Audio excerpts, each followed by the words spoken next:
Hello, everyone. Good morning, good afternoon, good evening, according to your time. If you do not go, why you be venege? So, what we want just talk about so now about one woman wey we see for Facebook. The woman they sing Christian music. I don't forget her name. All of us don't see her for this Facebook. This woman, now this woman husband, now beat this woman to death too. Hey, women, make una open una eye o. Once man don dey give you slap for face, the matter don dey get leg. You go get husband before you go talk like this. You don hear slap for face.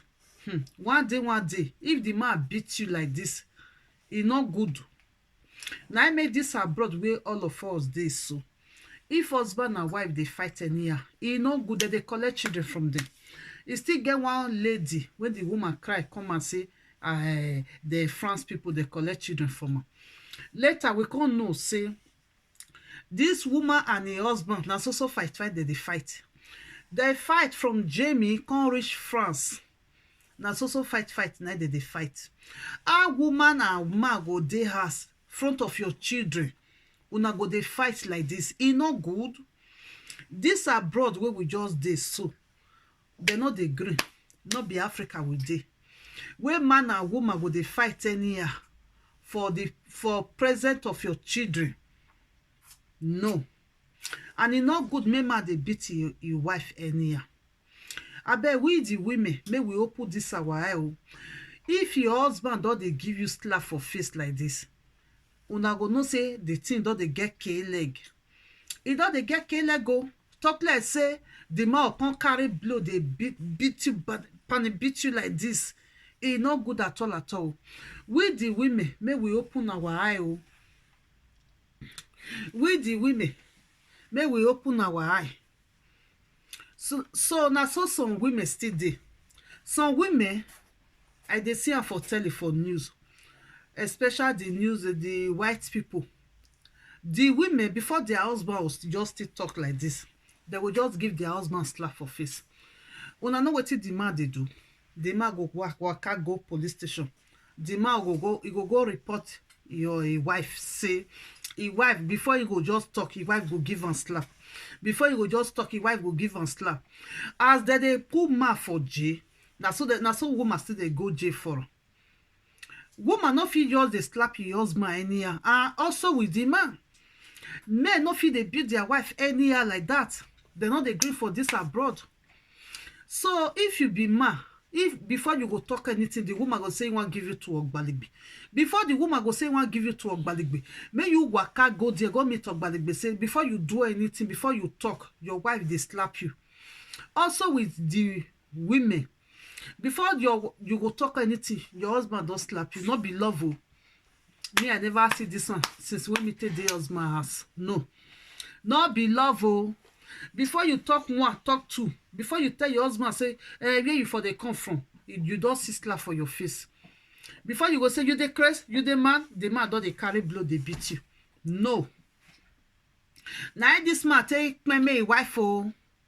Na this man take me wife o. Iwie donuzo, iwie donio no go me. Keniro wa kenirisi. O kpia na egari o bonu wane ubi kekan. Waya reporting ya. O kpia na egari ekpa tutu wane. Waya reporting ya. Ikpia metigbe. Aeti lili ya kon. Some women go dey like this. They go they follow their husband, they drag. They go they follow their husband, they drag. The man men too get power. Men too get power o. So all these men dey, some men dey like this. What did they call them? Children money before month end reach. Before month go end like this. The eye don dey children money. That children money, they not say make the man they carry. They not say make the woman they carry. Now to spend that for the children. They see t-shirt, shoe, the one where you want still save for your children. I can't make you still save them. They see small money like this. So now maybe they ask woman children money, make una stop am. No be una own. Make una go work. The money na for children. Also with the women, we dey use the children money. The money no be for you, madam. Na for your children. Na to carry your children go small restaurants like McDonald's, KFC, all this kebab, all this small restaurants. We no still dey expensive. We the women, abeg, no be now we wan use our children money to build house now. No. The children money na for the children. Your children wey dey go school, teacher see and say your children see cloth when e wear come, e make Tuesday, e say as e be. Why na from there they go dey control you? Na for there they go social dey inside school. Na from there na they go tell the social for school say this woman dey see money for government hand. The children, the cloth wey the children dey wear, e no good for her again. E no good for her again o.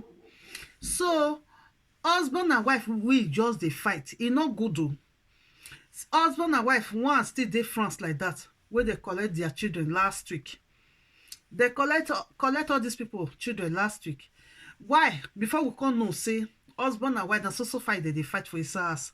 They say all this husband and wife na so they still fight from Germany to France.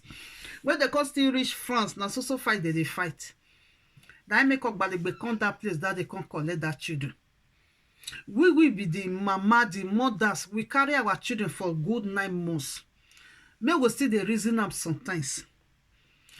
For Europe for year, they punish children. They go say maybe if the children get wetin they take they play, all this tablet, you will just collect them for 2 or 3 days. If your children get all this thing where they take they play, all this computer game, you just still collect them 2 or 3 days. My children, that's why they do them. Now they come they say, Mama, I beg this thing when I do next time, I no go do am again. I no go try this nonsense again. I will say okay. So now so e good. Now so e suppose make we dey do our children. To dey beat children, we know say children. Some of them they don't dey hear word o. A lot of children, some of them. So to beat and beat this one, beat this one, beat this one. How many children you feel they beat for a day? Now how many times you feel they beat your children for a day? You yourself, you go tire. So no need to beat them. All those mothers, may we stop them. May we not dey beat our children again. May we dey punish them. Put all these small one 2 to 3 years. Now to punish them for share. Now so me they do my children. All these small one where they dey 2 to 3 years. Because they don't the year when you know if you just they beat them like that. You go put them for share, reach 10 minutes or 5 minutes.